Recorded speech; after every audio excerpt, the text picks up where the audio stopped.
Alex Forte here, The Art of Simple Golf. I'm with my buddy here, Andy Gorman, putting and short game extraordinaire. And he has a new toy, and we wanted to give you a little quick insight into what this toy bit of tech is and how it's going to revolutionize how you coach and how it's going to help you, hopefully. It's no toy. Right. But yes, it's another gadget, and you know, I like gadgets basically.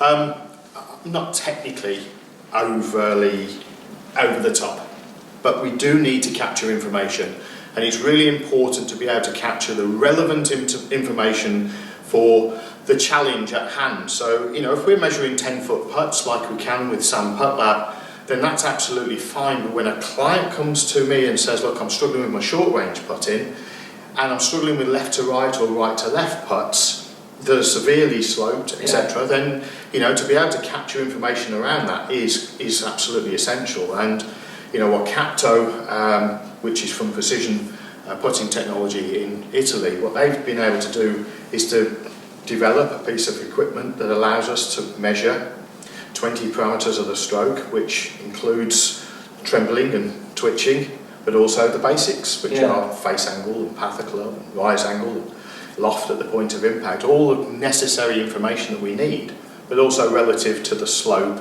as well on the greens. Okay, so I mean, you haven't put this into too much practice yet, but we've been using it on a few things. We've already struck a few putts, and I've learned a couple of things about my putting. But what we're going to do is sort of demonstrate. I'm going to strike a couple and see what dodgy stroke I have. Putting isn't my forte, excuse the pun, but you know, let's see if we can improve mine in just a few minutes. That's right. All right, let's get to it.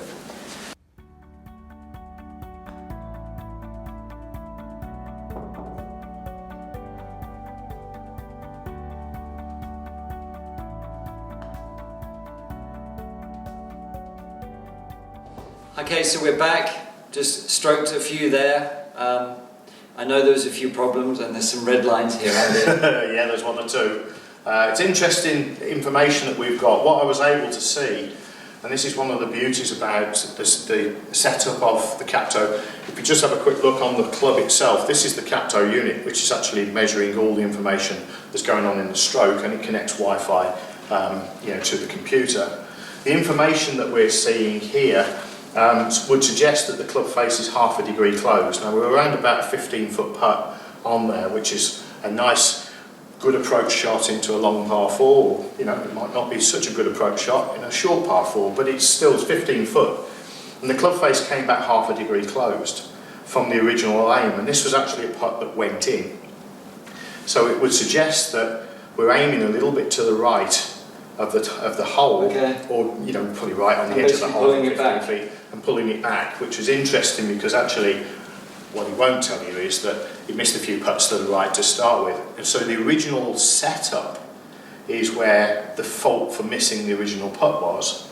He rectified some of it, but then ultimately I think there's a tendency, just reading the data quickly, for you to aim to the right. So just to put a pin in that for a second, you know, I was staying in the same position and practicing strokes. You'll see the pros do it, and that's kind of what a lot of people do. They do it on the range, they just kind of rake balls. Yeah, exactly. But it's like, you think you're improving because you hold the putt. But all I did was compensate. But, you know, the first couple of putts I hit, I missed right. Yes. And I didn't necessarily change anything apart from my instincts to know, oh, I've got to bring this back to the left. So wouldn't that make an important lesson for them to realise that it's very dangerous just to stand in the same spot and even strike 3-4 putts in the same go? Because for a start, that's not like real golf. No. But, you know, so give me a little bit of extra on that. Like, what advice can we give them? One putt, one ball practice is always the way to go, and then change your position. We'll come back to an app that you can get on your phone, on your smartphone, which tests you around the hole. It's a really good way of assessing your strengths and weaknesses. You might also find that, you know, if you go into block practice and you're putting everything straight uphill, that you find a way to hole a putt, and then, you know, you have an 80% success rate, but you miss the first 2 and you hold the next 8. So, you know, be realistic with, you know, what Alex just said there, is that, you know, your adjustments move around the hole, but don't necessarily move strategically you know, one sort of ball at a time. If you set up, you know, half a dozen balls around the hole, make it random, then go randomly around the hole, okay. so that then when you test yourself, you can say, yes, actually, in my first putt, you know, ratio. Because it's the first putt that counts. You only have one putt attempt at it, so all right, unless you're playing scramble. But yes, so when we're looking at the information here, Alex was able to rectify his error and close the club face a little bit more to his aim at the point of second and third putt. Adding a tiny bit of loft, we've started with 2.5 degrees on Alex's putter, so he's launching the golf ball at 3.5 degrees.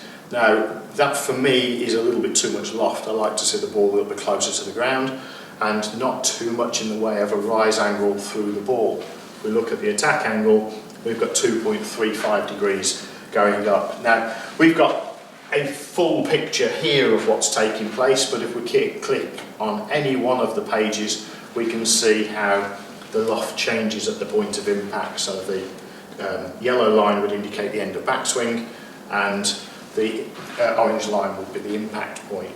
And each sort of category has these parameters, They do, sort of yes. measures. So, okay, and we've just done 5-6 putts or something, but what can I do now?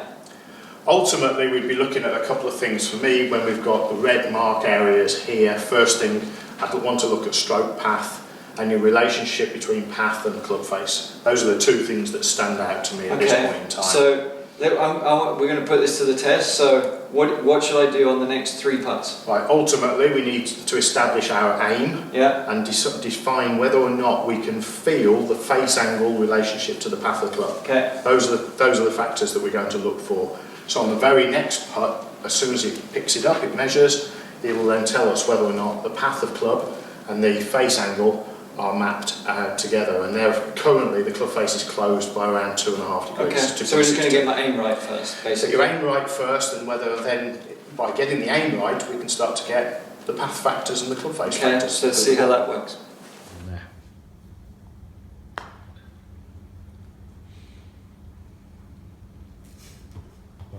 Well, that's good. You're only 2 degrees out now.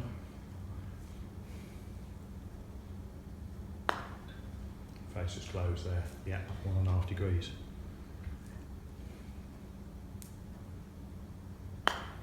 Better. Yeah, much better. Face is a fraction open. But that's a better set of numbers right there. Yeah. So it's slightly open. You've just got to feel that you maintain that movement.